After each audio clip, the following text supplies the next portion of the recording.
Mesdames et messieurs, bonsoir et bienvenue dans votre émission Microscope.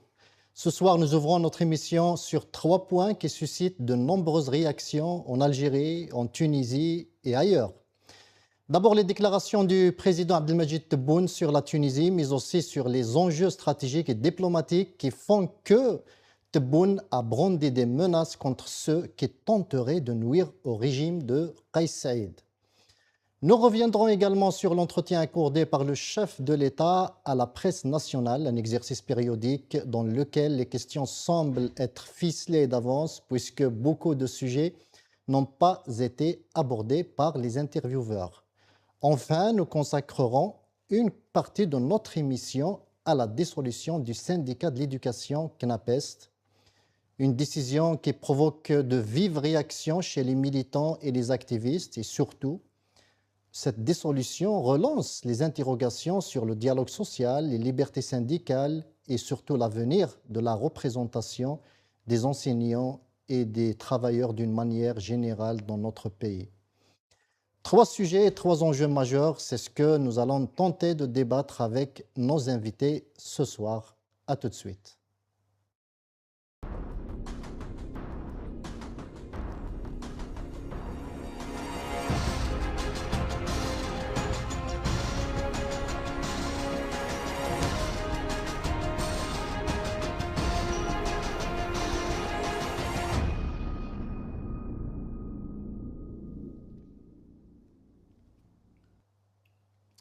Pour en parler ce soir, j'ai l'honneur et le plaisir de recevoir ici sur le plateau Gissoum Djamel. Djamel, bonsoir et merci d'avoir accepté mon invitation. Bonsoir Adel, merci pour cette invitation. Et vous savez, c'est toujours un plaisir que de participer à vos émissions. Aujourd'hui, c'est particulier puisque je suis dans votre studio et donc je serai peut-être plus inspiré que d'habitude.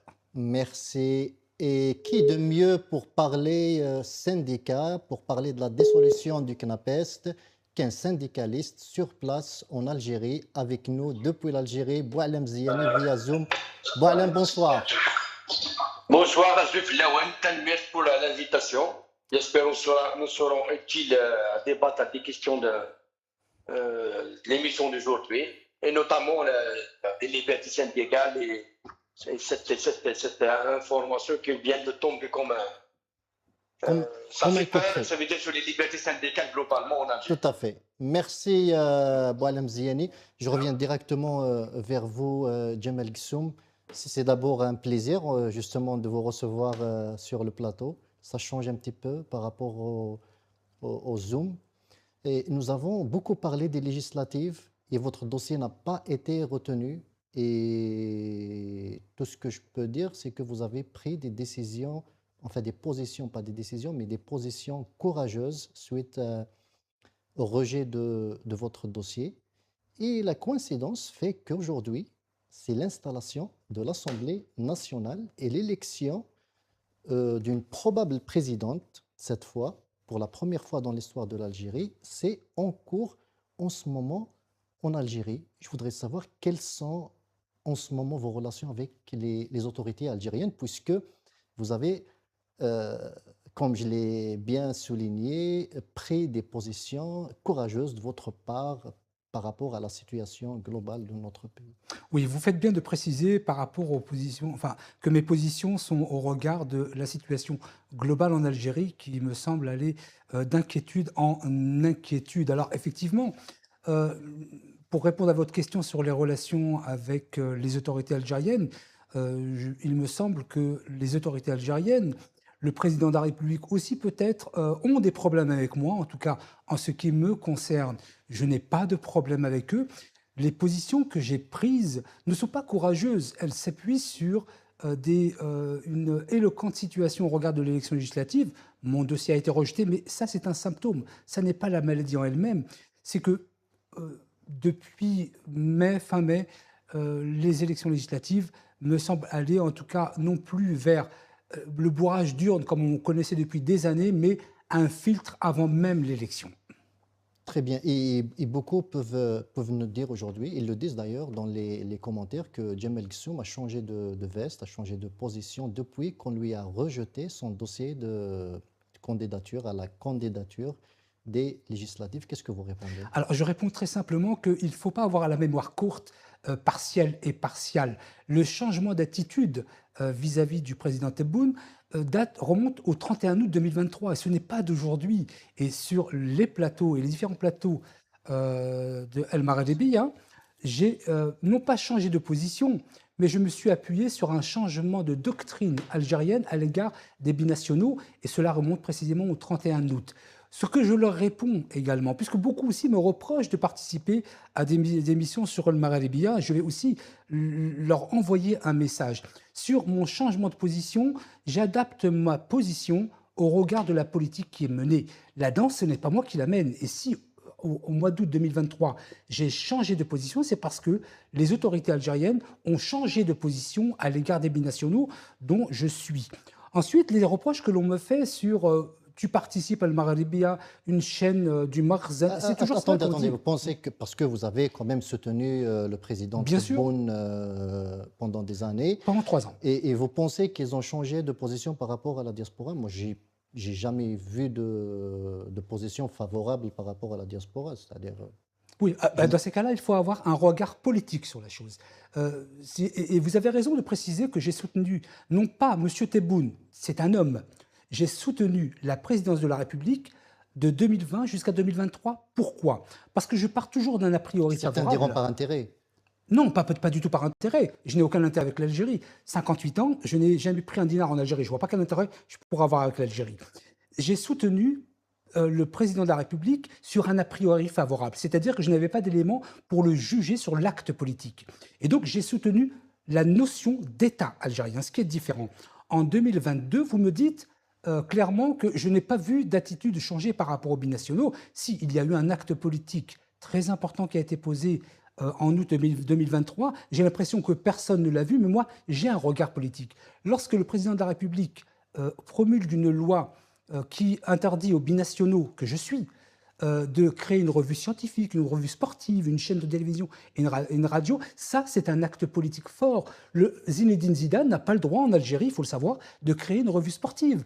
Les scientifiques n'ont pas le droit de créer de revue. Et donc, le président Tebboune... un binational ne peut pas devenir ministre en Algérie, il ne peut pas prétendre à une alors, je distingue bien les deux choses. C'est-à-dire que sur les postes à raison sécuritaire, que ce soit ministre, que ce soit président de la République ou direction des services de renseignement, je peux entendre et comprendre que les binationaux soient écartés de cela, de manière objective. Mais sur des éléments de la vie citoyenne, tels que créer une revue scientifique, moi je suis chercheur en sciences sociales, j'ai envie de créer une revue scientifique en Algérie, et je n'ai pas le droit parce que je suis binational. C'est-à-dire que j'ai reproché, et je reproche jusqu'à aujourd'hui au président de la République, de mener exactement la même politique que la France coloniale, pour nos grands-parents qui, eux, étaient nommés français non-citoyens, français musulmans, avec moins de droits, mais toujours avec les mêmes devoirs. Et je n'accepte pas d'être un indigène, et c'est la raison pour laquelle j'ai changé de position, et non pas pour une question d'intérêt. Aujourd'hui, c'est pire. C'est-à-dire que je ne peux pas me présenter à une élection algérienne. C'est-à-dire que je ne pourrais ni travailler en Algérie, ni me présenter en Algérie. Qu'est-ce qu'il me reste d'Algérien dans ce cadre-là? Il ne me reste que la nationalité. Eh bien, j'en profite pour participer sur des plateaux comme El Maghrebia, sur RT, sur ABC News. Je n'interviens pas que sur El Maghrebia, vous comprenez? Tout à fait. Je n'interviens pas que sur cette chaîne. Mais là où on me reproche d'intervenir sur El Maghrebia, j'ai envie de dire aux gens, mais Jarak li sakra alik al-bab, ma ysaleksh bou ntroh. Donc celui qui me ferme les portes, notamment sur la question des médias, aucune chaîne de télévision ne m'a invité. Et ils ont raison de le faire, parce que je dirais ce que je pense. Donc quand on me met en blackout sur les chaînes de télévision algériennes, on n'a pas de leçon à me donner sur là où je vais. Je vais où je veux et quand je veux. Merci Djemal. Boualem Ziani, c'est l'installation de la nouvelle Assemblée nationale aujourd'hui. Quel est votre commentaire et qu'est-ce que vous attendez de cette Assemblée, vous, en tant que syndicaliste? Tout d'abord, par rapport à l'installation d'aujourd'hui de l'Assemblée nationale populaire, c'est clair, ça veut dire depuis l'installation de la dernière Assemblée, qui est une Assemblée aussi qui a adopté toutes les lois liberticides, je cite le code pénal, sur l'information, sur la liberté de la presse, et en ajoutant à ça sur les libertés syndicales, notamment le 2302, le 2308, qui régissent un peu sur les syndicats, plus les conflits sociaux qui existent, et adoptés par l'ancienne Assemblée. Je pense dans cette continuité, qu'est-ce qu'il lui reste à l'Assemblée? Il reste le code communal pour un peu asseoir la domination du pouvoir autoritaire qui va essayer de museler toutes les libertés, de continuer dans leur politique antisociale qui essaye un peu de en puissance. Nous avons vu un peu l'orientation libérale, notamment la loi sur les mines. Est-ce que cette Assemblée maintenant a le courage, va avoir le courage de remettre en cause tout le national adopté par le même dignitaire du pouvoir algérien? Est-ce qu'ils vont avoir le courage de dire non à ils le remettent en cause à tous les textes de loi, notamment la loi sur les mines, qui est ce qu'on appelle la loi sur le 80. C'est la mise en cause de 51-49 en adoptant une loi sur le 80-20 pour les multinationales et pas pour les sociétés nationales. Est-ce que cette Assemblée aura le courage de remettre en cause cette loi? Est-ce que cette Assemblée aura le courage de remettre en cause la 2302 et la 2308? Est-ce que cette Assemblée auront le courage de remettre en cause un peu la loi sur le code pénal et le 87 bis 87 bis notamment, voilà, cette loi, le 87 bis. Et je ne pense pas, parce que c'est une Assemblée à majorité maintenant, il y a un peu les partis politiques, ça veut dire que la mouvance démocratique, au nombre de députés 22, ça veut dire en ajoutant le FFH, le NCD, le PT et le Gil Djadid, qui ont en total, ça veut dire 22 députés. Est-ce qu'ils veulent maintenant, on va voir quelle est l'attitude à prendre vis-à-vis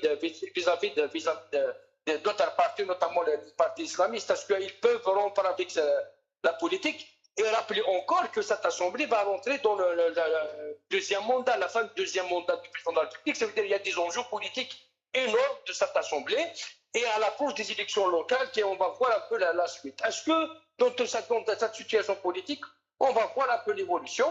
Pour nous, en tant que syndicalistes et des gens avertis, je ne pense pas qu'il y aura une rupture avec l'ancienne Assemblée. Je ne pense pas. Je ne pense pas vis-à-vis de...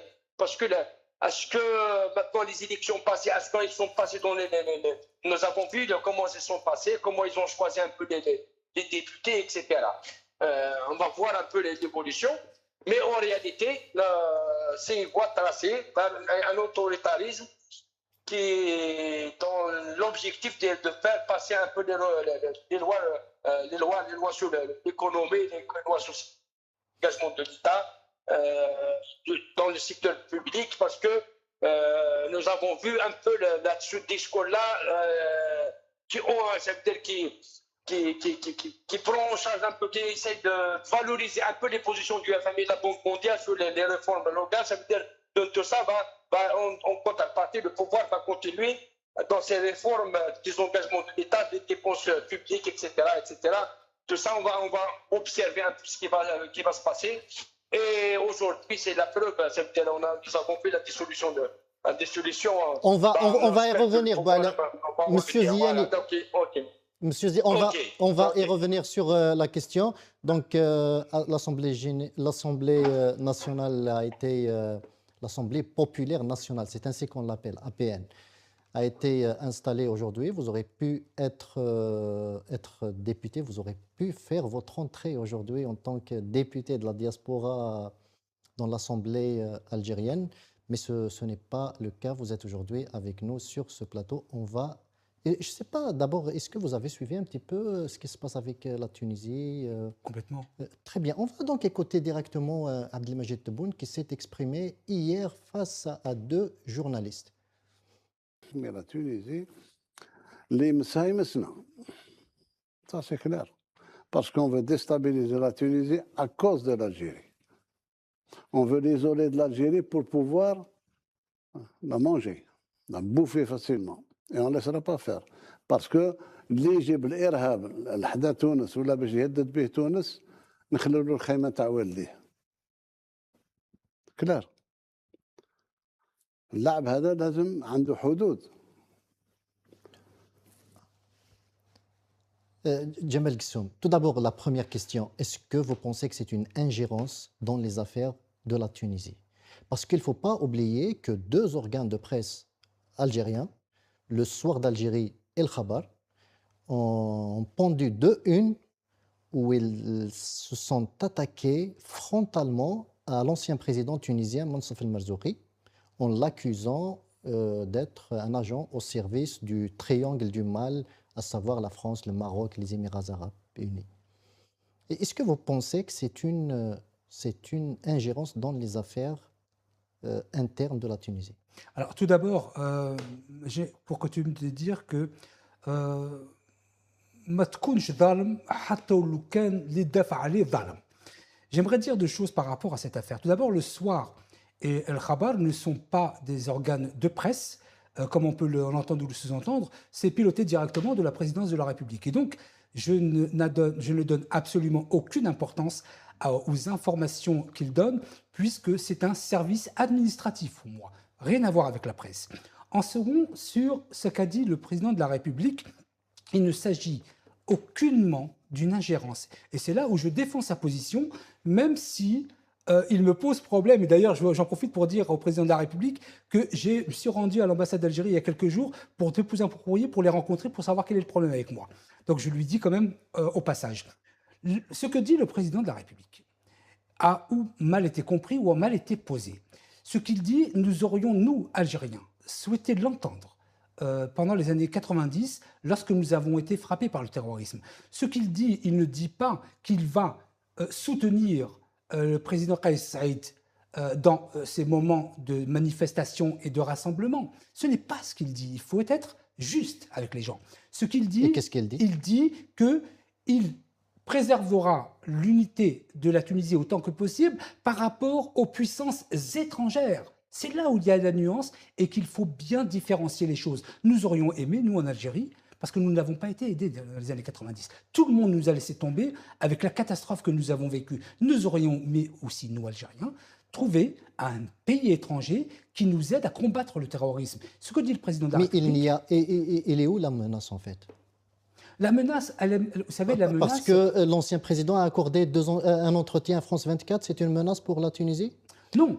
C'est parce que les Tunisiens ont sorti à l'occasion du coup de force de Kais Saïd, qui coïncide avec le 25 juillet de chaque année, et ça fait 5 ans de cela, se sont rassemblés. Il y a eu près de 2500 personnes, 2500 Tunisiens se sont rassemblés pour exprimer leur ras-le-bol, leur mécontentement. Ce sont les éléments de la vie de la politique interne. La répression qui prend un ascenseur incroyable en Tunisie. Des gens ont pris 225 ans de prison, d'autres 25 ans, d'autres 70 ans. Des chefs de partis politiques sont en prison. Il y a une situation intenable sur le plan des libertés en Tunisie. Est-ce que ces Tunisiens qui sont sortis dans la rue menacent la sécurité de la Tunisie? Vous y répondez indirectement, c'est-à-dire que vous présentez des éléments de la vie politique interne en Tunisie, ce qui n'est pas le cas de M. Tebboune. Ce que dit M. Tebboune, Moncef Marzouki, j'ai eu l'occasion d'échanger avec lui, d'ailleurs, sur Al-Magharibi, et ce que dit le président Tebboune, c'est qu'il fera face aux menaces étrangères, extérieures au pays. Mais où est-ce qu'elles sont ces menaces? On n'a pas vu de menaces sur la Tunisie. On a vu des Tunisiens sortir dans la rue pour crier leur ras-le-bol. Ce n'est pas ça qui est visé. Mais qu'est-ce qui est visé? Non, attendez. Le président Tebboune n'a pas entré dans la question de la politique intérieure tunisienne. Les Tunisiens et les Tunisiennes nous ont donné un exemple. Lorsque Ben Ali a été déposé, ils sont tout à fait capables, ils ont tout à fait la maturité politique pour faire leur rassemblement, manifestation et de reconstituer des éléments d'État qui ont été reconstruits depuis. Est-ce que Djemal Gissoum représente un danger pour la stabilité de l'Algérie lorsqu'il parle des problèmes de l'Algérie sur un plateau de télévision? Qui ça? Djemal Gissoum. Non, pas du tout. Est-ce que moi, je représente... un danger pour l'Algérie? Pas du tout. C'est ce qui se passe en ce moment entre Tebboune et la Tunisie. Il pense que l'entretien de Merzouki à France 24 et la manifestation des Tunisiens à Tunis représente un danger pour la sécurité. Qu'y a-t-il derrière Mounsouf Merzouki? Alors, vous voulez qu'on aille dans les détails? Eh bien, écoutez, on va y aller. Je ne voulais pas rentrer dans les détails, mais on va y aller. Vous me dites qui menace la Tunisie?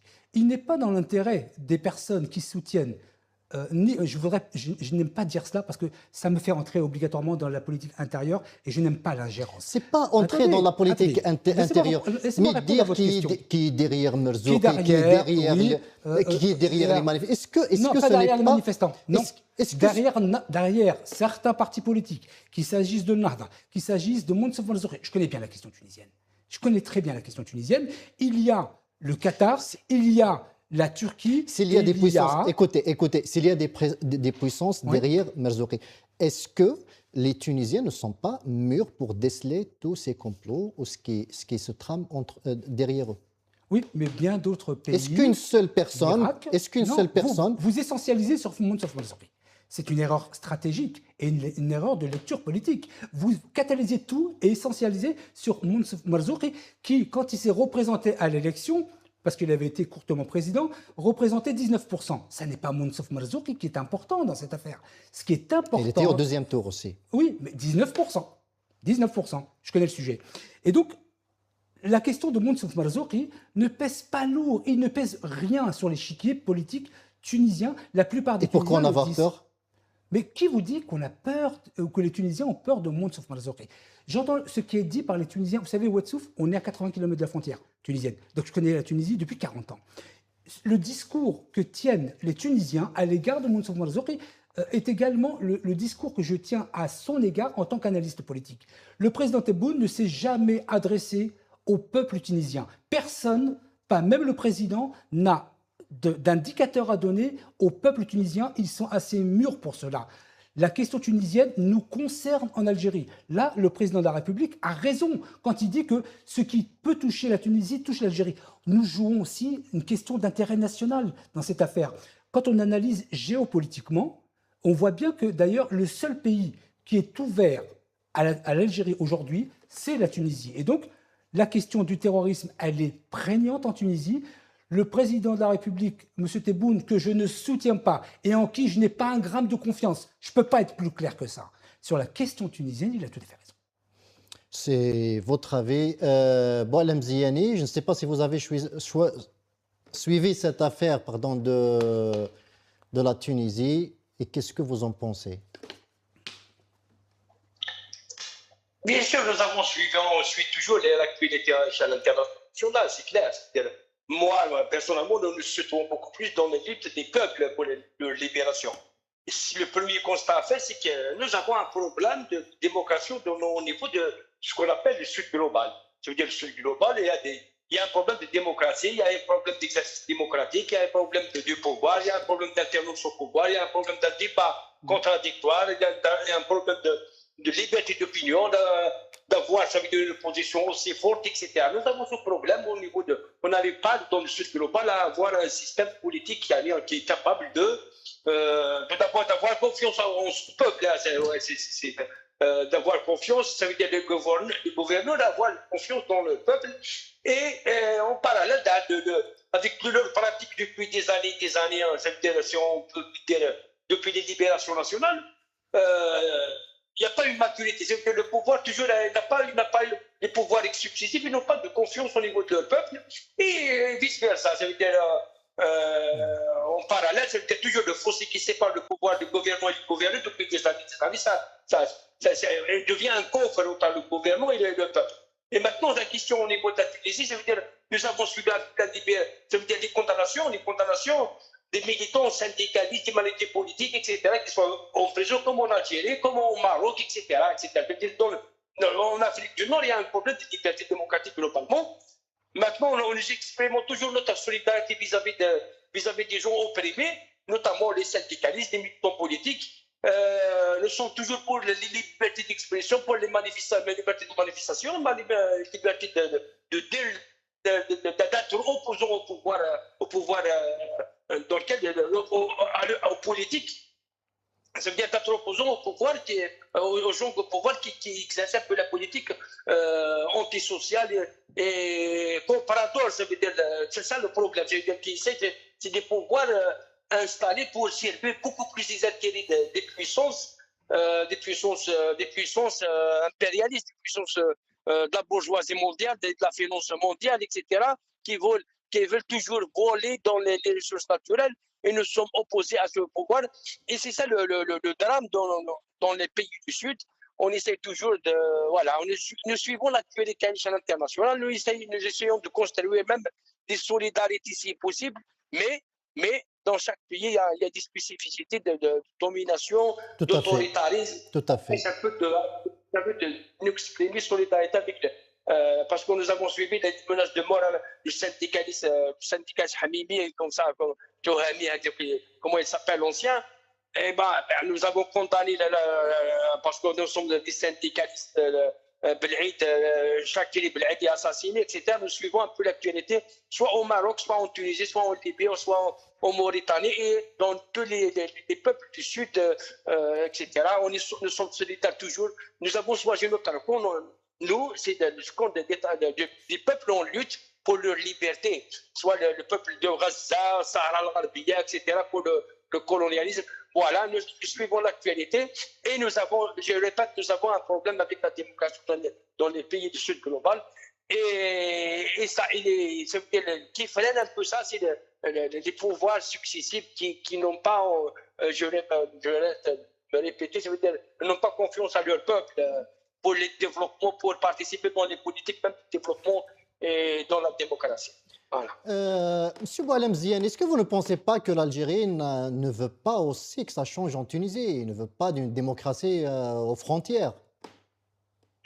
Exact, ça veut dire que part on peut avoir, parce que dans tout ça, ça veut dire que nous ne sommes pas sortis dans les trucs des politiques, ça veut dire ce qu'on appelle de complotistes. Ça veut dire toujours il y a un complot qui a produit pas attention, alors que les peuples ils n'ont rien à prouver. Ça veut dire les peuples dans l'histoire, il faut qu'on suive l'histoire. Les peuples ils n'ont rien à prouver pour les trucs. Ils ont été libérés pour notamment pour la domination colonialiste. Maintenant, ils peuvent construire des États, ils peuvent se libérer de la puissance coloniale, ils peuvent se libérer. Maintenant, est-ce que ils ont peur d'un modèle de démocratie? Parce que le modèle occidental, alors qu'à nous de réfléchir, pour réfléchir aux élites des pays du Sud, à réfléchir à un modèle de gestion, il doit avoir la liberté d'expression. Si on ne peut pas avoir la liberté d'expression, si les lois liberticides pèsent sur l'élite politique, syndicale, associative, etc.,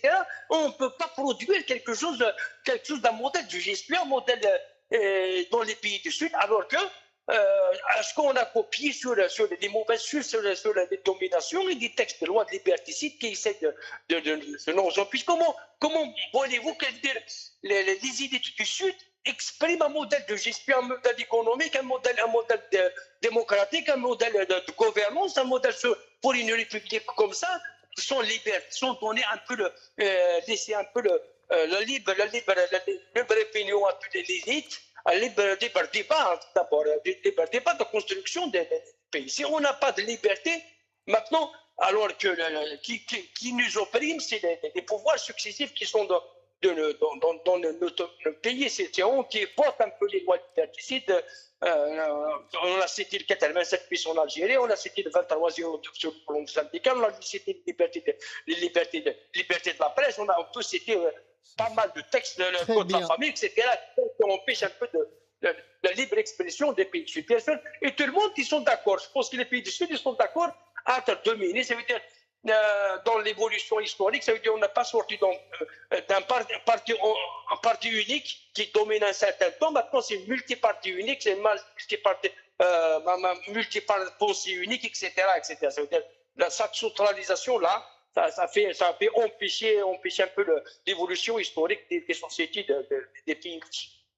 Merci, Boualem Ziane. Restez avec nous. Et vice-versa aussi. La Tunisie ne veut pas d'une démocratie aussi à ses frontières, tout comme l'Algérie ne veut pas d'une démocratie en Tunisie. Ça, c'est votre conclusion, ce n'est pas la mienne. je ne sais pas si c'est formulé en termes de question. La question de la démocratie en Tunisie ne nous concerne pas.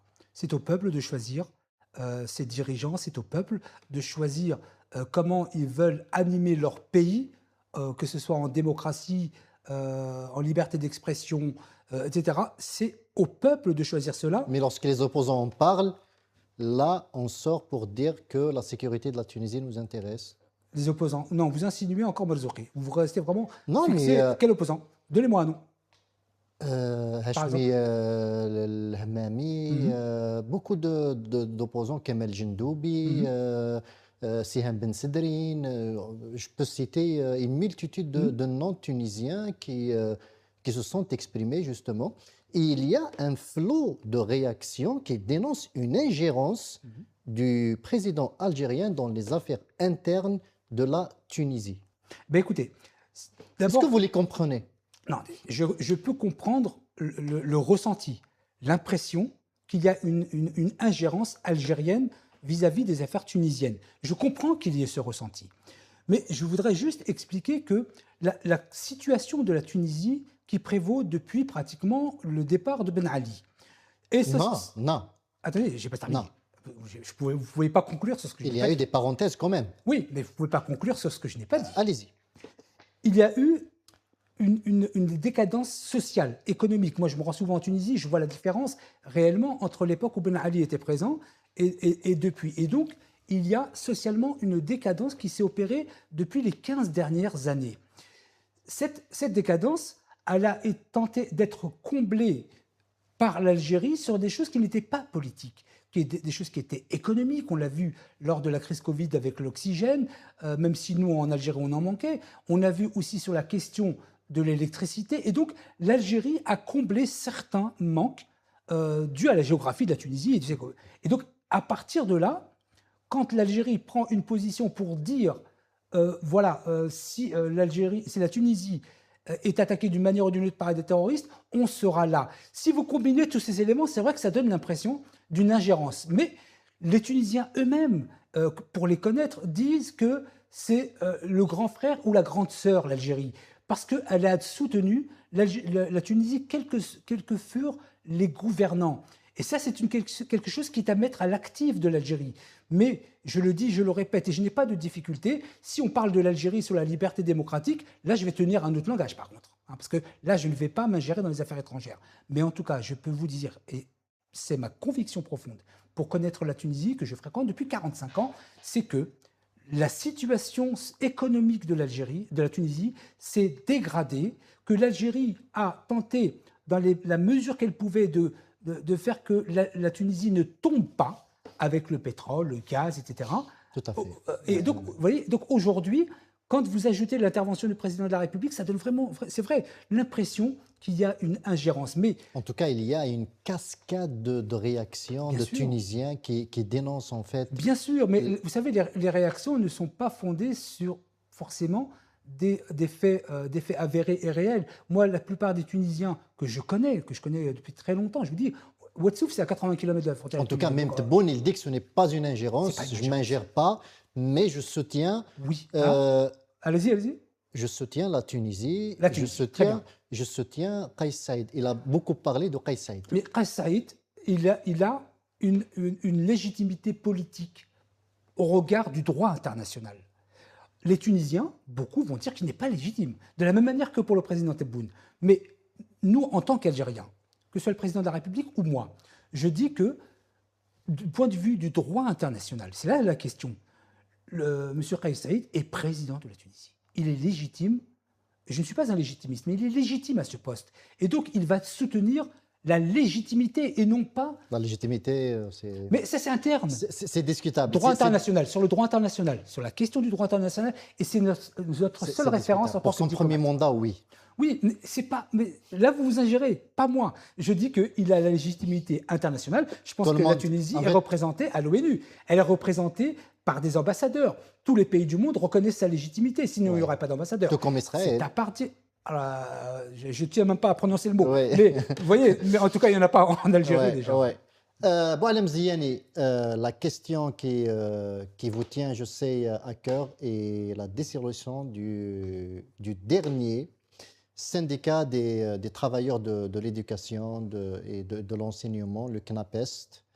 Comment vous avez reçu en fait cette nouvelle rendue aujourd'hui par le tribunal administratif de Bir Morad Rais à Alger? Bien sûr, ça veut dire, ça fait peur pour nous, en tant que syndicalistes d'abord, pour tous les syndicalistes qui sont dans un syndicat civil qui n'est pas corporatiste SATEF, mais ça fait peur les derniers temps, ça veut dire, nous avons déjà averti qu'il y a un danger sur tous les syndicats, notamment avec le texte d'adoption après la 2302, et nous avons, ça veut dire, averti, essayé de se mobiliser, mais le pouvoir dans sa décision d'affaires, peut-être contrôler un peu le rapport de force au niveau de la société, au moins des directions syndicales pour dire que halte à la répression, etc. Mais ces derniers temps, nous avons vu que le pouvoir ne recule pas. Ça veut dire au contraire, il essaie toujours d'avancer ses pieds, un peu qu'on va appliquer la loi parce que la PN a adopté un texte de loi, maintenant on va essayer de l'appliquer, etc. Ces derniers jours, maintenant, actuellement, aujourd'hui, nous sommes en route pour rendre un peu visite à notre camarade syndicaliste des directeurs de l'école préparatoires d'expérimentation de la République a été arrêté, suivi, ça fait 2 jours, et c'est à Bijaya. Demain, il faut rappeler que demain, c'est le 149e déplacement des 2 syndicalistes CNAPEST, à savoir Boudiba et Aboubakar Habbatou au niveau de Hammam Zal'a pour signer. Il y a beaucoup de syndicalistes encore qui sont des syndicalistes SNAPAP, toujours ils sont signataires, les SNAPAP pas bougé, ça veut dire qu'ils signent toujours, il y a toujours la condamnation sur leur tête. Au niveau de son compte judiciaire, ils attendent toujours le verdict pour leur condamnation. D'autres syndicalistes qui sont été licenciés, même des syndicalistes du GTA, il faut les rappeler, les syndicats de SNTF, ils sont en prison, depuis des années, ça veut dire depuis des mois maintenant, etc. Ça veut dire, maintenant c'est une option du pouvoir à faire taire tous les syndicalistes, à taire toute voie de contestation dure politique. En réalité, c'est ça qui est en jeu.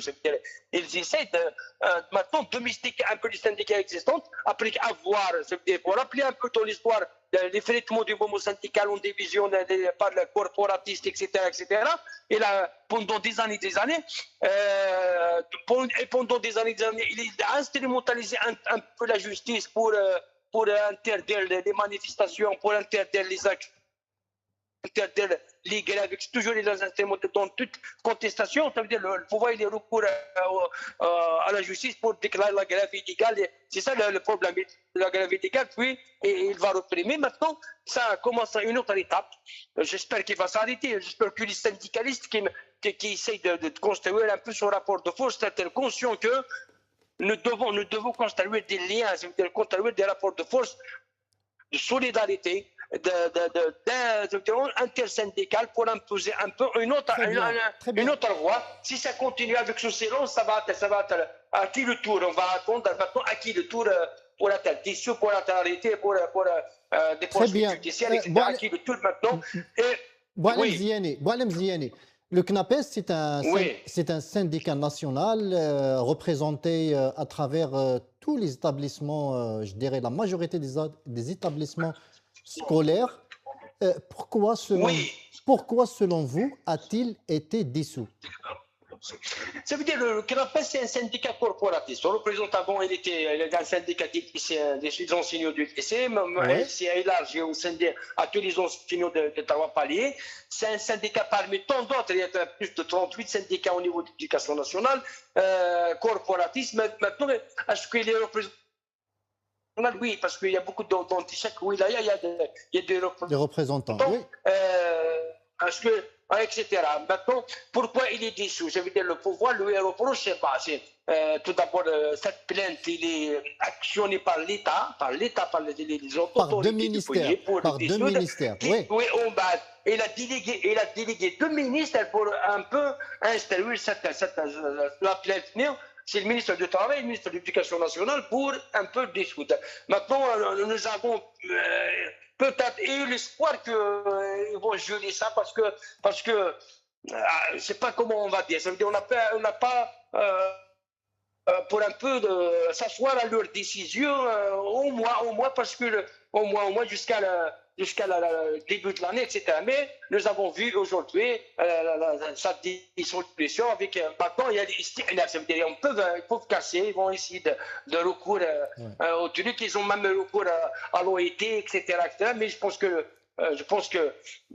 c'est un choc maintenant à nous, en tant que syndicalistes, de tirer des leçons, de notre effraitement, de notre division. Le syndicat, c'est un syndicat seulement, c'est pas une finalité. Au contraire, le syndicat, c'est un instrument de lutte contre les demandes des travailleurs pour un peu arracher des revendications, améliorer les conditions sociales, améliorer les conditions de travail, améliorer notre salaire, ça veut dire que tout le monde doit avoir. Est-ce que maintenant les syndicalistes aujourd'hui, tous les syndicats vont tirer des leçons vers créer un front syndical le plus large possible? Oui. Boualem Ziani, est-ce que les autres syndicats vont tirer les leçons qu'il faut? Mais est-ce que ne vous attendez pas? Est-ce que vous ne vous attendez pas à des réactions de la base du CNAPEST? Je pense pas, parce qu'il y a la peur, c'est ça la réalité. Ça veut dire, au niveau de la base du CNAPEST, ça fait longtemps qu'ils ont essayé n'ont pas pu faire quelque chose. Malgré que, personnellement, ça veut dire, en tant que syndicat, on essaye de créer des coordinations syndicales, de faire en sorte, mais au niveau de la base syndicale, je ne pense pas qu'il y aura la base syndicale, parce qu'en réalité, depuis la 23e2, ils ont personnalisé un peu l'action syndicale. Ils ont personnalisé. Ça veut dire le syndicat qui va faire la grève, au lieu de s'attaquer aux problèmes, aux revendications, le pouvoir s'attaque à la tête aux ils ont personnalisé, au lieu que le syndicat devienne une personnalité morale, etc., qui rassemble un peu le fonctionnement de l'Assemblée générale. Non, le pouvoir a fait en sorte, avec sa stratégie de répression, d'identifier les personnes et de les attaquer en justice et de les poursuivre en justice. Alors tout le monde a peur pour la situation. Et c'est ça le drame. Ça veut dire que nous avons cette peur. Voilà. Je pense que tout d'abord, voilà, c'est la situation des syndicats. Maintenant, est-ce que maintenant, dans les conjonctures actuelles, parce qu'ils ont choisi la période, nous sommes en vacances, ils ont choisi réellement la période. Les travailleurs sont en congé. Comment on va organiser? Les enseignants vont organiser leur assemblée générale. Impossible. Comment ils vont riposter? C'est pas possible de riposter maintenant parce que tout le monde est en vacances. Les établissements scolaires sont fermés. Et dommage. Maintenant, à la reprise, on va voir comment ça va être. Peut-être il y aura une réaction des syndicats. Peut-être il y aura des assemblées générales, il y aura des prises de position des uns et des autres. Je pense qu'on est condamné à réfléchir comment construire le syndicat dans cette étape. Mais on doit intégrer dans notre logiciel de pensée, c'est que nous sommes dans une étape d'autoritarisme qui essaye d'identifier maintenant au collectif. Ça veut dire que la réponse doit être collective, d'être à la base, généralisée. Comment savoir, comment mobiliser maintenant? C'est au génie populaire, au génie des enseignants, au génie des travailleurs, au génie des syndicalistes de penser comment réagir vis-à-vis de cette opposition qui se bat, vis-à-vis des arrestations des syndicalistes, vis-à-vis de la solution de solutions. Voilà, maintenant, il y a beaucoup de syndicalistes qui vont attendre leur tour pour être inquiétés. Maintenant, la réaction, peut-être demain, il y aura une réaction de la part du CSA, la Confédération syndicale autonome. Ils vont se réunir pour prendre une position. Maintenant, nous prendre une déclaration de dénonciation, etc. On va voir la suite, qu'est-ce qu'elle va donner. Voilà. Merci Boualem Ziani. Restez avec nous.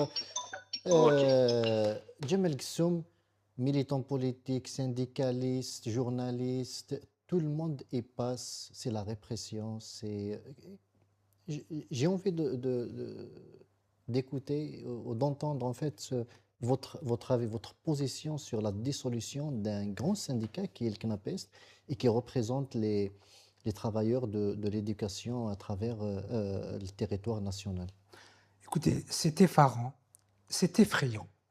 C'est effrayant parce que ça s'inscrit dans un contexte beaucoup plus global où il y a, je dirais, un rétrécissement de toute forme d'expression. Il n'y a pas de liberté politique, il n'y a pas de liberté médiatique, il n'y a pas de liberté d'association. Cette situation, ce rétrécissement des droits, d'abord ne va pas dans l'intérêt ni des gouvernants et encore moins du peuple algérien. Et j'ai envie de dire que il y a des choses qui m'interpellent sur la gouvernance algérienne. Je donne un exemple que tout le monde connaît. Le président de la République fait une annonce à Berlin en disant aux opposants à l'étranger, venez faire de l'opposition chez nous. 3 jours après, il condamne un journaliste à 2 ans de prison. J'aimerais comprendre. Est-ce qu'il y a un problème d'ordre cognitif, c'est-à-dire qu'il n'arrive pas à joindre 2 choses qui sont complètement contraires?